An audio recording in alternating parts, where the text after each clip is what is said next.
akkam baduun feetu naaf qabda jaalala garaana jabaatu naaf qabda jaalala anaaf jette duute naaf qabda jaalala anoorratti dibbaate naaf qabda jaalala akkam baduun feetu naaf qabda jaalala garaana jabaatu naaf qabda jaalala anaaf jette duute naaf qabda jaalala fanoorra tolbaate naaf qabda jaalala akkam baduun feetu naaf qabda jaalala garaana jabaatu naaf qabda jaalala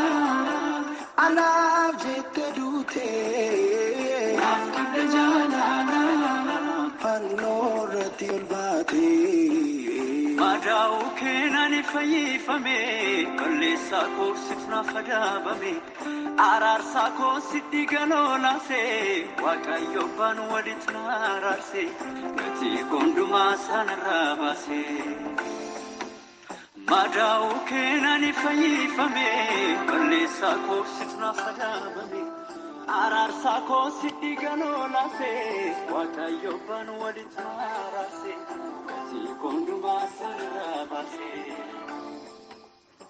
naaf dalagee jiru hundumaa agarsiise taamarras gaarummaa bakka irru koositu na dhaabate hojii koo miti siinan ijaabate raameeraa sitti kookooblate Yesuus Yesuus Yesuus jaalaalatu si dirqisiise fanoorratti si dirqise eenyu akka keetti na jaallata adda naafatii ulfaatu goota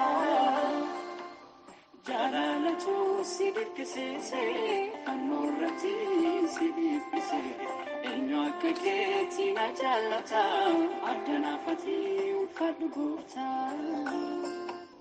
jaalaalatu si dirqisiise fanoorratti si dirqise eenyu akka keetti na jaallata adda naafatii ulfaatu goota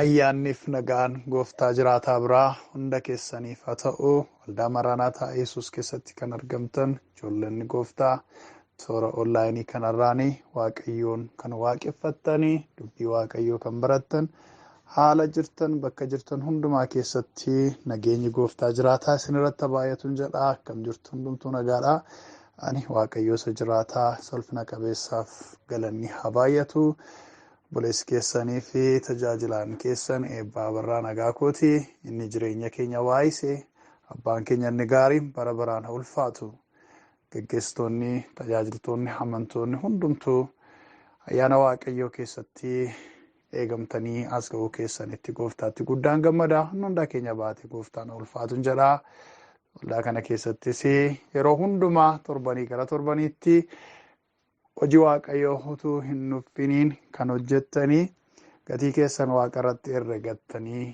dammaqinaan mana waaqayyoo keessa kan dhaabbattan hundumti keessan eebbifamaa biyya keessas biyya alaas kan jirtan hojii waaqayyoo kan hojjettan ayyaanni gooftaa isin irratti haa baay'atu akkasumas as keessatti kan gadhiifamu sagalee waaqayyooti dubbii waaqayyooti ayyaana waaqayyootiin kan deeggarameedha jettanii gatii itti laattanii yeroo keessan isa gaariif mi'aa irraa isa qaalii irraa iddoo kanatti yaada waaqayyo barachuudhaaf as keessatti kan deddeebisan hundi keessan amantoonni eebbifamaan isiniin jedhaa waaqayyo sarraan nu ga'ee isa jireenya nu laatee guyyaa eebbifamaa kan amma umurii keenya irratti dabalee walii wajjin galateeffannaa waaqayyoon galateeffannee isa booddee immoo gara dubbii waaqayyoo walii wajjiniin barachuu eegallutti darbina gooftaa walii wajjiniin kadhanna.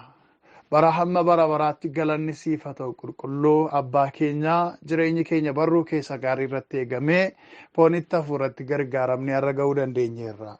iccitiin jiraachuu keenya as biraa ta'ee geggeessaa keerraa kan dhufeedha. hojii keessa gaarii isa dinqisiisaa hundumaaf galanni kee daangaa hadhabu sanuu tilmaamnu sanuu yaadnu gararraatti akkuma nu goote isa tilmaamu isa yaadamu gararraatti galanni kee haa baay'atu bara baraan ulfaadhu abbaa. Kun fuula kee duratti kan argamne si waaqessuuf tajaajiluudhaa fi mana kee keessa kan dhufne yeroo kana yeroo keenya kan si ilaanne namoota dadhaboo hirrina hanqina mudaa adda addaa qabnuudha. Garaa keenya laphee keenya hafuura keenya gingilchitee qortee beektaa. Maqaa gooftaa maqaa Yesuusiin araarri nuuf haa ta'u. Cubbuuf dogoggora keenya hundumaa jireenya keenya irraa adda baasi. Maqaa gooftaa maqaa Yesuusiin nutti araarame. Hojiin diiyaabiloos haa rukutamu. Hojiin bineensichaa haa dhaamu. Waaqni immoo maqaa gooftaa Yesuusiin nurratti haa banamu. Ati Waaqayyo dhowwaa tokko malee kallattiidhaan tokko keenya argadhu. As keessaa namni yaada kee hubachuu dadhabu yaada kee wajjiniin walitti orma ta'u jiraatiin hunduu yaada kee wajjiniin walitti dhufee sirraa barachuu akka danda'uuf hafuura kee nu gargaari. Anaanis na gargaari. Hundi keenya iyyuu sirraa barachuudhaaf qophaa'uudha. Laphee keenya baniitii caalaatti nu barsiisi. Maqaa gooftaa maqaa Yesuusiin ameen. Waaqayyoodhaaf galanni haa ta'u. Egaa yeroo dabarsine adda addaatti tokkummaa kana keessattis ta'ee addumaan waldaa Maraanaataa Yesuus kan toora sarara qilleensarraa yookiis onlaayinii irra jirtu keessatti barumsa hedduu barachaa turreera. Hafuurri Waaqayyoo dhowwaa malee nu barsiisaa tureera. Ammas torbee yeroo darbee ayyaana waan tureef lallaba gabaabaa walii wajjin ilaalle irraa kaasnee garuu barumsa keenya itti fufna mata duree haaraa irratti jechuudha. Egaa Waaqayyoo yeroo hundumaa haaraadha. Dubbiin isaas yeroo hundumaa haaraadha. Warra isa barsiisan barsiisuurraa, leenjifachuurraa, dhugaa isaatiin karaa qabsiisuurraa suuta duubatti hin deebi'uun kanaaf nu barsiisa jechuudha. Mata duree haaraan warra walii wajjiniin barachuu eegallu mata duree Waaqayyootti dhiyaachuu jedhudha. Yeroo kan biraa as tokkummaa waldaa kana keessatti hin taane bakka biraatti Waaqayyootti maxxanuu waan jedhu walii wajjiniin barannee turre. As waldaa kana keessatti hin taane waldaamaa akkuma kana onlaayinii irra jirtu tokkummaa obboloota onlaayinii irra jiran kana keessa kan biraa keessatti jechuudha. Mata dureechi walitti dhiyaata garuu tokko miti. Kanaaf hiika adda addaas qabu. Hundumti isaanii immoo hariiroon Waaqayyo wajjin qabnu waan jabeessaniifis nu gargaaru. Arrasitti kan walii wajjin ilaaluu jalqabnu kutaa 2-3 tokko keessatti fixuu kan dandeenyu waa'ee Waaqayyootti dhiyaachuuti. Waaqayyootti dhiyaachuu jechuun itti butachuu, itti siquu, isa waliin walii galuu jechuudha. Kunis immoo jireenya akkamiitiin jireenya isaaf ta'uun, approachii isaaf ta'uun, dhiyaannaa isaaf ta'uun Waaqayyootti dhiyaachuudha kun kan inni jiru jechuudha. Waaqayyo wajjiniin firoomuudha. Waaqayyo wajjiniin hariiroo qaban jabeeffachuudha. Waaqayyo wajjiniin waliif galuudha. Waa'een hiikaan mata duree nuyi ilaallu kanaadha jechuudha. Kun immoo adeemsa karaa tokko duwwaa miti. Dhiyaannaa karaa tokko duwwaa miti. Dhiyaannaa karaa keenyas gara Waaqayyootti dhiyaatamu, Waaqayyos immoo gara keenyatti ittiin dhiyaatudha. Waa'een dhiyaannaa kanaadha jechuudha. Nama duwwaatu Waaqayyootti dhiyaatu hin taane jireenyi Waaqayyo akka itti dhiyaannuuf nuuf hayyamutu jira. Dhiyaannaa Waaqayyo barbaadutu jira. Yoo akkas ta'e tole jedha. Nuni jireenyuma barbaanneen kanuma filanneen istaayilii mataa keenyaatiin Waaqayyoottan dhiyaadha jennee yoo isatti siqne caalaatti nurraa fagaachuu danda'a. Kanaaf akkaataa nuyi itti Waaqayyootti dhiyaachuun affeeramuu dandeenyu dhiyaannaa keenya Waaqayyo fudhachuu danda'u macaafni qulqulluun kan barsiisu kan mataa isaatiitti jira jechuudha. Waa'ee isa kanaa walii wajjiniin baranna. Kanaaf itti fufnee attamitti Waaqayyootti siqu, Waaqayyo jireenya akkamitti siqa waan jedhu qabxii 7 of jalaa qabaa. Isaan kana ilaaluu eegalla. Magooftana yaananuu baay'ise. Inni jalqabaa gadi of deebisuudhaanidha. Karaa nuyi itti Waaqayyootti siquu dandeenyu. Jireenya gadi of deebise, jireenya hambil ta'e, jireenya garraamummaa qabu, of tuulummaan kan keessa hin jirre, jireenya akkasiitiin Waaqayyootti dhiyaachuun danda'ama.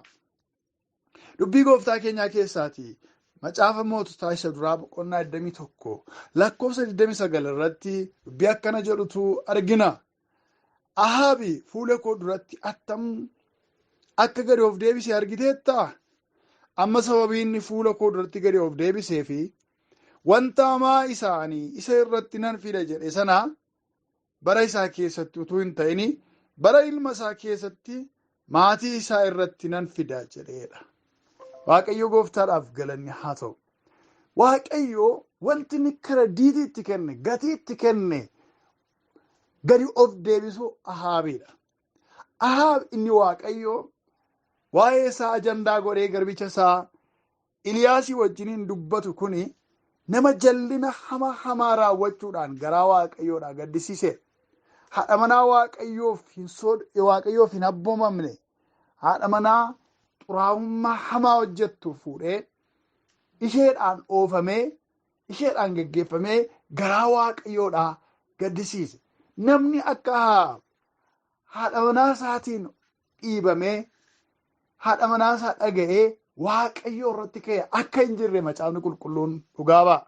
Sababiin isaa isheen biyya ormaatii, waaqeffannaa warra ormaa keessaa waan dhufteef Elzaabeel wanti isheen gootu hundumtuu xuraa'ummaadha, jallina, ejjadha Waaqayyoo irratti ka'uudha. Namni kun immoo mootii Israa'el ta'ee utuu jiru Ahaab namni jedhamu kun yeroo dheeraadhaaf Waaqayyoon gaddisiisaa ture. Waaqayyoo irraa fagaatee, Waaqayyoo irraa addaan ba'ee jiraachaa ture. Nama kanatu gaafa Waaqayyoo isa dheekkamuudhaaf dubbii dubbatu, akka gaafa Waaqayyoo sin adaba, sin balleessa, murtoon sirratti fudhadha ittiin jedhu dubbii Waaqayyoo dhaga'ee Waaqayyoon duratti kufee gadi of deebise. Ani dadhabaadha jedhe, ani dogoggoreera jedhe. Kana gaafa argu Waaqayyoo argiteetta miti Iliyaas jedhe. Maal jennaani akkaataa itti Ahaab fuula koo duratti gadi of deebise argiteettaa? Kanaafanii waan ani isarratti murtoo murteesse sana bara isaa keessatti hin godhu. Gadi of deebisuun isaa kun, natti dhiyaachuun isaa kun gatii isaaf godhateera jedheetu Waaqayyo dubbate. Kanaaf gadi of deebisuun Waaqayyootti dhiyaatama.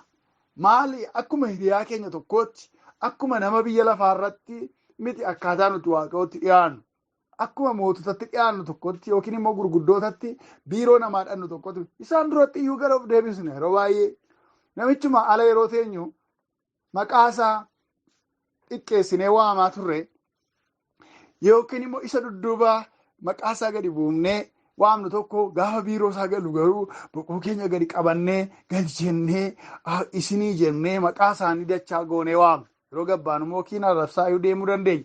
Dhiyaanna akkasii miti garuu kan Waaqayyoo dhugumaan garaarraa kan ka'e gadi of deebisuu dhugaadhaan hollachaa sodaachaa roobmaa itti dhiyaatama Waaqayyootti jechuudha. Kunis garaa cabaadhaanidha akkaataa itti Waaqayyootti dhiyaatamu. Waa'ee isa kanaa macaafa faarfannaa 34 lakkoofsa 18 akkas jedha. Waaqayyoo warra garaan isaanii cabetti dhiyoodha. Warra yaanni garaa isaanii, yaanni isaanii caccabee bullaa'es hin fayyisaa'edha. Waaqayyo eenyutti dhiyoodha? Warra garaan isaanii cabetti dhiyoodha Waaqayyo. Ollaa eenyu jira Waaqayyo? Naannoo eenyu jira Waaqayyo? Eenyu wajjiniin firooma qaba Waaqayyo jettan warra garaan isaanii cabeedha. Warra gara of deebisanidha. Dhugumaan yaanni garaa isaanii kan gadi cabeedha. Of tulummaan keessaa xaragamee kan badeedha. Yeroo hundumaa surraa Waaqayyoo ofirratti kan ilaalanidha. Guddummaa Waaqayyoo ofirratti kan ilaalanidha. Waaqayyoon kabajaa warra jiraatanidha. Jireenya isaanii keessatti hangafummaa qabatee kan jiru Waaqayyoon kan ta'e, kan isaaniif ta'e warra akkasiitti eenyu maalidha? Dhiyoodha jedha Waaqayyoon. Inni kunis maaliif? Sababiin isaa sababii Waaqayyoo warra ololoof qabaniin mormuufidha. Waaqayyo warra of gurguddisan, warra of tulaniin in morma malee itti hin dhiyaatu. Warra garaan isaanii cabe, warra gad of deebisan immoo ol qaba. Ergaa Yaaqoob deemnee yoo dubbifanne, Yaaqoob boqonnaa 4 lakkoofsa 6, 8 fi 10 yoo dubbisne sagalee akkas jedhu jira. Inni ayyaana isa caalu immoo hin kenna. Kanaaf caaffanni qulqullaan Waaqayyo warra kooranii oloof qabaniin in morma. Warra gadi of deebisaniif garuu ayyaana hin kennaa jira. Waaqayyootti dhiyaadhaa, inni isinitti dhiyaata. Isin warri cubbamoonni harka keessan qulleeffadhaa. Isin warri garaa wallaalami garaa keessan qulleeffadhaa. Goofticha duratti gad of deebisaa. Inni ol isiniin qabaa'edha. Galanni Waaqayyoof haa ta'u. Kanadha akkaataan dhiyaannaa Waaqayyoodha. Waaqayyo maal godhadha? Warra kooranii ol of qabaniin in mormaa'edha. Isaan kanaan morma Waaqayyoodha. Namni gaafa ol of qabuutti ka'u, kooruutti gaafa ka'u, ana jira jechuutti gaafa ka'u, kan biraa wajjiniin miti karaa inni ittiin akka kan inni ittiin waliin mormaa jiru. Waaqayyo uumaa isaa wajjiniin waliin mormaadha. Waaqayyo matu isaan oppos godha. Isaan morma. Diinummaa Waaqayyo wajjiniidhaan ijaarratan namni of tuulu.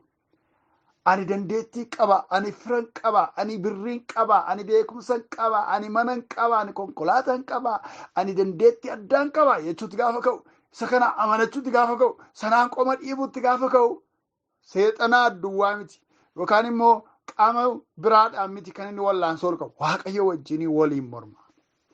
Namni akkasii. Sababiin isaa seexannimtichi inni gad darbatame sun iyyuu sababii of tuulummaa isaatiif, sababii Waaqayyo wajjiniin gatiittii isaa qixxeeffachuu kajeeleef, abbaatti of fakkeessuu waan barbaadeef asii gadi maragamee ol ka'uu dadhabe ammarraatti. Kanaaf amala isaa sana, amala seexanaa sana uffachuu warra barbaadaniin dafee ittiin morma Waaqayyo. Ganaa tajaajilaan Yesuusin maqaa Yesuusin jedhee utuu mormin Waaqayyo mata ofii isaatii ittiin morma. Garuu warra kamiidha kan Waaqayyo garaan Waaqayyo kan barbaadu? Warra isa fuulduratti gadi of deebisan. Warra ani dadhabduudha, ani dadhabaadha jedhan. Warra situ jabaadha, situ beekaadha jedhan. Utuu qabanii qabeenya isaanii warra hin argine. Utuu beekumsa qabanii beekumsa isaanii warra hin dhaadanne. Utuu lammii fira qabanii lammii fira isaanii kan hin dhaadanne. Lammiin koo, firri koo, beekumsi koo, dandeettiin koo, fayyaan koo, nagaan koo sidhaa jedhanii Waaqayyoon duratti warra gad of deebisan. Isaan kana Waaqayyo ofii isaatii harka qabee ol kaasa. Maqaan isaa bara baraan ulfaatu. Kanaaf eenyutti dhiyaata isa jedhuuf qabxii tokkoffaan nu ilaalle maalidha? Warra gadi of deebisanitti dhiyaata. Akkamittiin Waaqayyootti siqanii Waaqayyootti dhiyaachuun danda'ama isa jedhu irratti dubbanne qabxii tokko. Garaa gadi of deebisu, garaa cabaadhaan jireenya gadi bullaa'e isa duratti gadi of buuseedhaanidha. Lammaffaan immoo isa sodaachuudhaanidha. Sodaa Waaqayyootiinidha. Walitti dhiyaata garuu immoo hiika adda addaa qaba. Waaqayyoon sodaachuun gad of deebisuurraa wanti adda isa godhu, wanta hamaarraa fagaachuu, ogummaa jireenya akkasii, hiika akkasii waan qabuufidha. Sagalee Waaqayyoo macaafa faarfannaa 85 irratti akkasidha. Dhugumayyuu fayyisuun isaa warra isa sodaatanitti dhiyoodha. Kanaaf ulfinni biyya keenya keessa hin buufataadha. Fayyisuun Waaqayyoo eenyutti dhiyoodha? Warra isa sodaatanitti dhiyoodha. Fayyisuun Waaqayyoo jechuun Waaqayyoon ofii isaa jechuudha. Inni fayyisuu danda'u, inni hojjechuu danda'u yoo jiraate fayyinni jira. Kanaaf Waaqayyoo fayyisuu isaa eenyutti, ollaa eenyu kaa'eera, naannoo eenyu fa'aa kaa'ee jira yoo jenne warra isa sodaatanidha. Warri isa sodaatan kun sababii namni isaan argeef, sababii abbaan, haati, ollaan, firri, jaarsolii waldaa, gaggeessitoonni isa arganiif, ishee arganiif jecha miti kan isaan Waaqayyoon kabajan. Qobaa yeroo jiranis, tuutaa wajjin yeroo jiranis, garee keessa yeroo jiranis, qofaa isaanii yeroo dukkana limixii keessa deddeebi'anis Waaqayyoon ofirratti sodaachaa deemu. Waaqayyoon sodaatanii waan jallinaarraa goru, cubbuurraa goru, hammeenyarraa goru. Waaqayyoon sodaatanii isaa bulanii cubbuudhaaf amala seexanni barbaadu sana lagatanii jiraatu. Warra akkasitti Waaqayyootti dhiyoo jira. Warra akkasitti seexanni dhiyaachuu hin danda'u. Foonni wajjinii walii galuu hin danda'u. Biyya lafaa ollaasaa godhachuu hin danda'u. Hin danda'u, amalli isaa hin lola. Warra akkasii eenyuudhaan kan namoota Waaqayyoon sodaatanitti dhiyoo jiru? Fayyisuu Waaqayyoo, irree Waaqayyoo, hojjechuu Waaqayyoo, aangoo Waaqayyootu warra Waaqayyoon sodaatanitti dhiyaatee jiraata. Firoota koo, maaliif irreen fayyisuu Waaqayyoo nurraa fagaata laata? Maaliif Waaqayyoon utuu barbaaddannu jireenya keenya irraatii fagaatee qaqqabannee eessa jirta? Meerri sagalee kee dhabe, sokossaa kee dhabe, jireenya koo keessaa maal oduu waan ta'e eessa jirta jennee Waaqayyoon barbaaddannee maaf dhabna laata? Deebiin isaa ifaadha. Sodaan Waaqayyoo jireenya keenya keessaa yoo bade Waaqayyoo nurraa fagaachaa deema.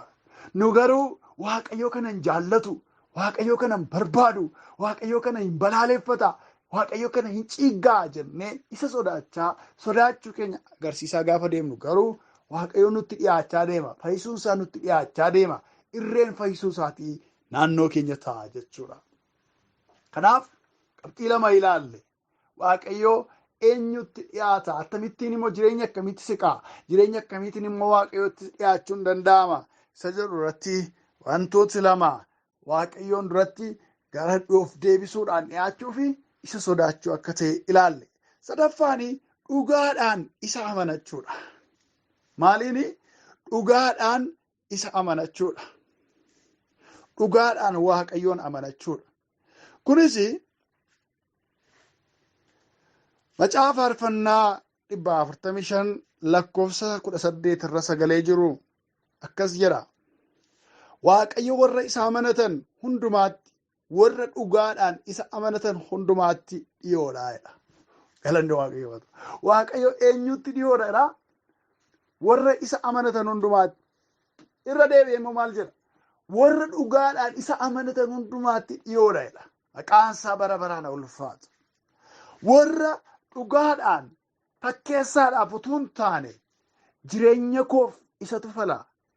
Jireenyi koo harka isaa keessa jirti. Ani isaan alatti kan biraatti hirkadhee jiraachuu hin danda'u. Waan mul'atu qabaachuu nan danda'a. Waan argamu qabaachuu nan danda'a. Garuu kan na baasu, kan fiixaan na baasu, kan galmaan na ga'u, kan itti fufee na jiraachisu harka isaa keessa anaaf jira. Eessumayyuu ani waan na baasuu danda'u argachuu hin danda'u jedhanii warra dhugaadhaan garaa isaaniirraa keessa isaaniitti murteessanii isa amanatanitti Waaqayyo dhiyoo jira. Waa'ee warra akkasiif Waaqayyo itti gaafatamummaa isaanii fudhateetu isaan oolcha, isaaniif dubbata. Xabaqaan isaanii, abukaattoon isaanii Waaqayyoodha. Sababiin isaa maaliif? Garaa dhugaadhaan amanataniiru. Sidha jireenyi koo jedhaniiru. Sidha baaftuun koo jedhaniiru. Sidha geggeessaan koo jedhaniiru. Sidha dhimma koo gidduu galee kan murteessu. Ani ilaa dhimma koo sirratti gateera. Si ilaallata waa'een koo jedhanii jireenya isaanii Waaqayyo irratti gatanii jiru waan ta'eef Waaqayyo irra kanatti dhiyaatee isaan gargaara. Warri kun jechi dhugaadhaan warra isa amanatan jedhu kun garuu waan nutti agarsiisa. Kanneen fakkeessaadhaaf ofumaa maqaadhuma duwwaadhaaf Waaqayyoon amanatan jiru jechuudha. Waa'ee isa kanaa nutti agarsiisa. Eeyyee jiraachuu isaanii caafanni qulqullaa'aan hin mirkaneessa. Kunis macaafa Isaayaas raajichaa boqonnaa 29 lakkoofsa 13 irratti dubbii akkas jedhutu barreeffamee jira. Waaqayyoo sabni kun dubbii afaan isaatiitiin anatti dhiyaata. Ulfina sanaaf hin kenna. Garaan isaa garuu anatti fagoodha. Akka abboommii namaatiin barsiifamanitti anan sodaatu. Sabni kun dubbii afaan isaatiin anatti dhiyaata. Ulfina sanaaf hin kenna. Garaan isaa garuu anatti fagoodha. Akka abboommii namaatiin barsiifamanitti anan sodaatu. Waaqeffannaa afaaniin gashu sabni kun jedhe Waaqayyo. Afaaniin ho'isuu kana itti beekuudha. Garaan isaa garuu ana bira hin jiru. Garaa isaatiin garuu anarraa fagoodha. Afaaniin yoo ilaalte garuu yeroo dhageessu garuu si malee maalan qaba? Hirkisaan koosidha. Si wajjiniin jiraadha.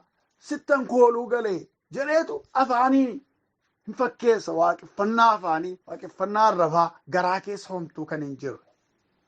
Garuu garaasaa inni garaa laalu Waaqayyo immoo warra fakkeessitoota kana, warra asmassaa'ota kana, warra waaqeffannaa fakkeessaa duwwaadhaan waltajjii Waaqayyoo irraa burraaqan kanaani jarri kun hin sobu. Garaan isaanii ana duukaan jiru. Garaan isaanii waaqa tolfamaatti hidhamee jira. Garaan isaanii isa badutti hidhamee rarra'ee jira. Arrabaan garuu ana dura jiru. Warra akkasii kanarraan waaqeffannaan fudhadhu jedhe Waaqayyo. jarreen kun caalaattu akka isaan adabu dubbate. Abboommi namaan barsiifaman hordofuudha. Akka abboommi namaan barsiifamanittidha malee akka qajeelfama anarraatii fudhatan waaqeffannaa anaaf ta'utti miti karaa isaanitti na duukaa jiranii jedhe Waaqayyo. Wanti namaan barsiifame, piraaktisii namaan barsiifame, seerratuma namaan barsiifame jedhameemaaf kan godhamu, godhaa jedhameemaaf kan godhamu, raawwadhaa kan jedhameemaaf kan raawwatamu, keessi kan itti namanne, onneerraa kan hin taane, hidda marrumaaniirraa kan hin burqine isa fakkeessaa sanaadha jechuudha Waaqayyo naaf hin taane jedhu kun. Kanaaf ijoollee Waaqayyo nuuni waaqeffannaa akkamittiin jireenya akkamiitiin Waaqayyotti dhiyaachuu dandeenya? Waaqeffannaa keenyaan, kadhannaa keenyaan, lallaba keenyaan, tajaajila keenyaan, deddeebii keenyaan akkamittiidhaan dhugaadhaan amanachuudhaan fakkeessaa malee jechuudha. Inni arfaffaanii jaalala abbaa gochuudhaanidha. Jaalala abbaa raawwachuudhaan. Maatiyoos 12:50 irratti gooftaa Yesuus jecha akkas jedhu dubbate. Jaalala abbaa koo isa waaqa irraa kan godhu eenyuyyuu obboleessa kootii, obboleettii kootii, haadha kootis jedhe. Waa'ee jaalala abbaatii fi waa'ee jireenya maatiiti. Hariiroo dhiyeenya namni jaalala gooftaadhaa, jaalala waaqayyo abbaadhaa raawwatu Yesuus Kiristoosiin biratti sadarkaa akkamii qaba, pozishinii akkamii qaba, iddoo akkamii qaba jettanii yoo gaafattanii iddoo obboleessummaa, iddoo obboleettummaa, iddoo haadhaa qaba.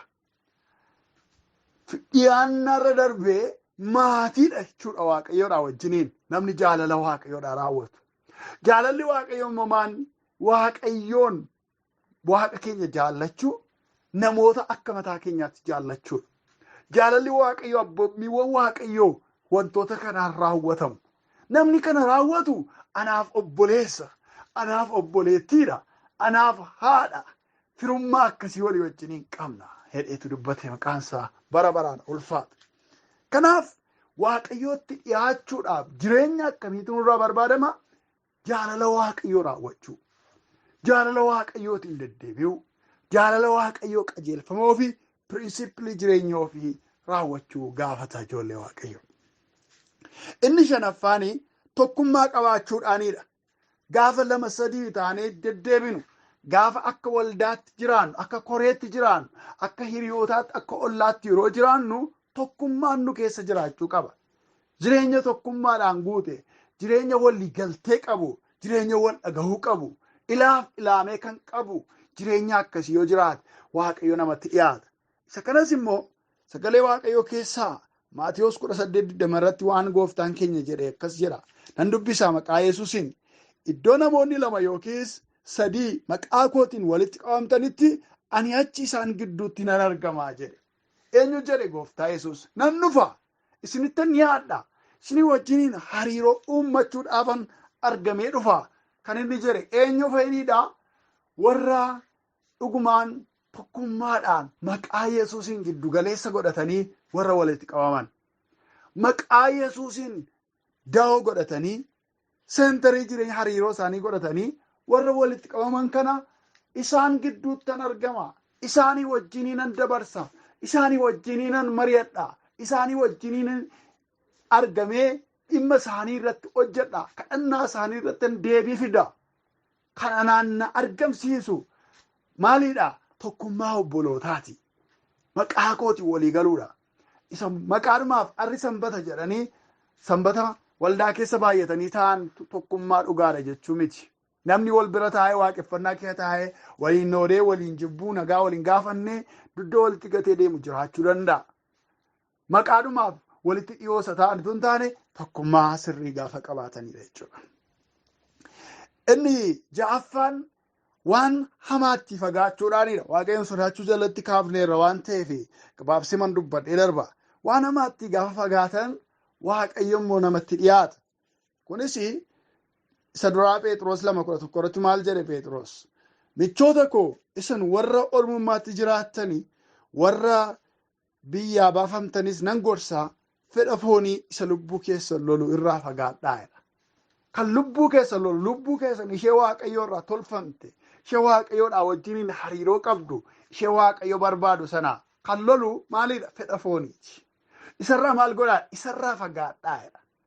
Isa lubbuu keessa loluudha inni fedhi foonii. Lolli fedha foonii irraa dhufu fedha lola lubbuu irratti kan kaasudha. Kanaaf isin maal godhaa? Isa irraa fagaadhaa. Baataliin dirree waraanaa Waaqayyo qabachuu barbaadu jireenya keenya keessaa dhuunfaa isaa godhachuu barbaadu lubbuu keenyaan. Seexannillee isa adamsa. Sababiin isaa lubbuun bara baraan jiraatti. Waaqayyoodhaa wajjiniin dabarsiti. Ishee kana seexannis bara baraan qabatee si'oolitti fudhatee deemuudhaaf, gahannamitti fudhatee deemuudhaaf barbaada. Waaqayyo immoo bara baraan jiraachisee mootummaa isaa keessatti waliin ce'uudhaaf iyyaafata barbaada. Kanaaf maal gochuu qabna ree? Maaltu nurraa eegama ree? Waan hamaarraa fagaachuu. Gaafa nu waan hamaarraa fagaannu dirree sanarraa seexanni dhufuu hin danda'u. Gaafa nu hamaarraa fagaannu Waaqayyo immoo nutti dhiyaata. Ammas Ibroota 10:10 irratti akkas kan jedhu barreeffame. Kanaafis nuyi warra yaanni garaa isaanii hamminatti qulleeffame, dhagni isaanis bishaan qulqulluudhaan dhiqame taanee kottaa garaa dhugaadhaan amantii guutuudhaanis Waaqayyootti hin dhiyaannaa. Maal goonadha? Warra hamminatti qulleeffame, warra waan hamaarraa fagaatan jechuudha. Warra bishaan qulqulluudhaan dhiqatan, warra dhagni isaanii bishaan qulqulluudhaan dhiqame taanee kottaa garaa dhugaadhaan amantii guutuudhaanis Waaqayyootti hin dhiyaannaa. Waaqayyo kanaan itti dhiyaatama. Garaa dhugaadhaan amantii guutuudhaan hammeenyarraa qulqulleeffame jireenya dhiqameen Waaqayyootti dhiyaatama. Warra akkasitti Waaqayyoo dhiyaatee waliin jiraata. Gaafa Waaqayyootti dhiyaatan, gaafa Waaqayyo wajjiniin hariiroof tokkummaa ijaarratan wantoota ta'anii kutaa lammaffaa keessattan barsiisa qabadhee dhiyaadha. Amma garuu jireenya akkamitti Waaqayyoon dhiyaata? Akkamittiin immoo Waaqayyo wajjiniin hariiroo uummachuun danda'amas jedhu irratti xiyyeeffadhee dubbachaa jira. Garaa qullaa'e hamminatti kan qulleeffame bishaan qulqulluudhaan jireenya dhiqame garaa dhugaadhaan fakkeessaa kan hin qabne amantii guutuudhaanis Waaqayyootti dhiyaatama. Kanaaf waamicha waama abbaan Ibrootaa. Kottaa akkasittiin itti dhiyaannaa Waaqayyootti jedhee dubbata. Torbaffaa fi inni dhumaa nuuni kutaa kana keessatti walii wajjin ilaallu ilmicha beekuudhaanidha. Ilmicha beekuudhaan Waaqayyootti dhiyaachuun danda'ama. Utuu ilmicha hin beekin karaan ittiin Waaqayyootti dhiyaatan tokkollee hin jiru. Kun isa jalqabaa isa bu'uuraatiyyuu. Ani qabxii isa dhumarra kaa'uyyuu malee. Namni kamiyyuu Waaqayyo wajjiniin walitti dhiyaatee isaa wajjiniin hariiroo godhachuudhaaf karaa kamiiniyyuu daandii kamiiniyyuu hin danda'u. Karaa inni ittiin danda'u yoo jiraate garuu karaa kamiidhaa? Karaa ilmichaati. Ergaa Yohaannis isa duraa boqonnaa 2:23 irratti sagalee akkas jedhutu barreeffameera. Namni ilmicha ganu abbichaa wajjiniin firooma qabu. Ilmicha amanachuu isaa kan beeksisu immoo abbichaa wajjiniin firooma qaba. Yeroo darbe sooshaal miidiyaa kanarraati viidiyoo gabaabduu tokko ni ilaalan ture. Namootatu waa'ee aadaa biyya kanaa wal qabsiisanii waa'ee Gooftaa Yesuusiin gadi buusuu barbaadanii waan isaan haasa'an namni ta'e tokko miidiyaa irratti dubbata. Maal jedhee dubbata? Gara Booranaa kana deemanii warri wangeela lallabu waa'ee Yesuusiin uummata sanatti dubbatanii jedha. Isa booddee namoonni suni maal jedhanidha? Mee innumti si ergate kuni, inni isin itti amanaa jettan kuni, ilma isaatti amanaa inni isin jettan kuni, abbaan sun hin du'e moo jira jedhanii gaafataniidha. Warra dhuga baatota wangeelaa gaaffii kana gaafataniidha. Inni kana dubbatu amantaan isaa musliimadha. Akka qoosaatti akka itti qalduutti karaan ittiin dhiyeessu. Jennaan jarreen dhuga baatota wangeelaa uummata Booranaa sanaaf maal jedhanii deebisanii? Jira, Waaqarra jira, inni teessoo isaarra jira, hin duune, ilma isaa ergate, ilma isaatiin fayyisuudhaaf. Kanaaf isatti amanaa jedhaniidha. Ahaa, kun immaan taatu kaa akkas miti jedhanidha warri Booranaa. Maal jedhanidha? Utuu abbaan jiru akkamittiin ilma jala deemu? Utuu abbaan jiru akkamittiin ilmaaf sagadu? Kun isa fuudha. Abbaan utuu jireenyatti jiru ilma jala hin bulanii. Nuni abbaama tokkicha beenna, Waaquma tokkicha beenna jedhaniitu itti deebisanii jara deebii dhoowwatan jecha jara amansiisuudhaaf akkaataa san itti wangeela lallabneef aadaa isaaniitiin itti lallaban warri Booranaa jedheetu fakkeessee dubbata. Irra dibee dubbata namichi kun. Garuu inni haasaadhumaan mammaaksumaan haasa'uu barbaade. Wangeelli garuu mammaaksaa miti kan inni lallabamu sagalee Waaqayyooti. Maal jedha sagalee Waaqayyoodhaa? Namni ilmicha ganu abbichaa wajjiniin firooma hin qabu jedha. Ilmicha amanachuu isaa kan beeksisu immoo abbichaa wajjiniin firooma qabaa jedha. Kun murtoo nuyi aadaadhaan ituu ilmi jiru abbaa jala hin deemini, ituu abbaan jiru ilma jala hin deemin kan jedhu saayinsiin aadaan bakkeettaa saamu kun macaafa qulqulluu jijjiiruu hin danda'u jechuu kooti. Kanaaf namni gara abbaa sanaayyuu deemuudhaaf karaa barbaachisa.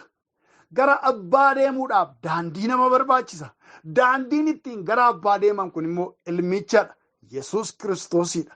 Isatti amanuudhaan, isatti jireenya ofii laachuudhaan abbaadhaan wajjiniin firooma hariiroo addaan hin cinne, Waaqayyo wajjiniin firooma hariiroo addaan hin cinne ijaarrachuun danda'ama. Iyyee warra karaawwan kanaanii Waaqayyootti siqanii Waaqayyootti dhiyaatanii jiraatan akka taanuuf Gooftaan ayyaana isaa nuuf haa baay'isu. Isa dhageenya dubbii Waaqayyootiif Waaqayyoon galateeffanna.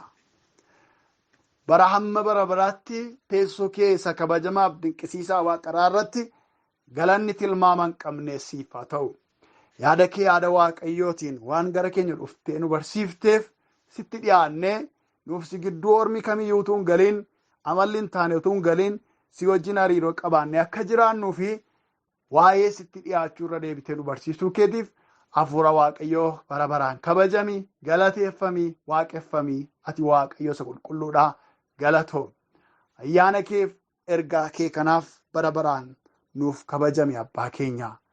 Nu isirraa barachuu danda'u keenyaaf ayyaanni nuuf baay'achuu isaatiif guddaa sitti gammannaa teessoo keessa qulqulluu irratti bara baraan ololluuf jedhi. Adaraammoo yaa Waaqayyo si kadhanna. Warra dubbii kana dhagahanii akkaataa itti sitti dhiyaachuun ta'utti sitti dhiyaatanii gaarummaa sitti dhiyaachuu keessa jiru argatan akka taanuuf maqaa Gooftaa Yesuusiin dubbii kanaan nu gargaara. Ana isa dhaloota kana barsiises akkaataan barsiise kanatti sitti dhiyaadhe akkan jiraadhuuf ayyaana keetiin ana gargaara.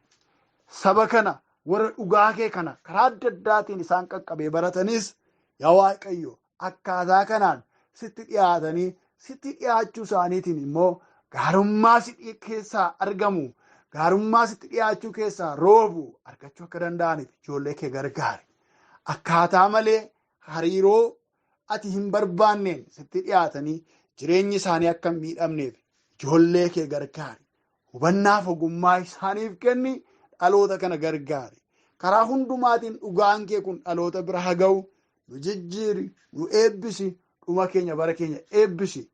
Akkaataa yaada kee keessatti nu geggeessuu barbaaddetti nu geggeessi. Kiristoos Yesuus Gooftaa keenya isa jaallatamaatiin. Ameen. Waaqayyo Gooftaan guddisee sinaa eebbisu. Dubbii Waaqayyoo isa qulqulluu isa jiraataa isa barattan kana dhaloota kan biroo.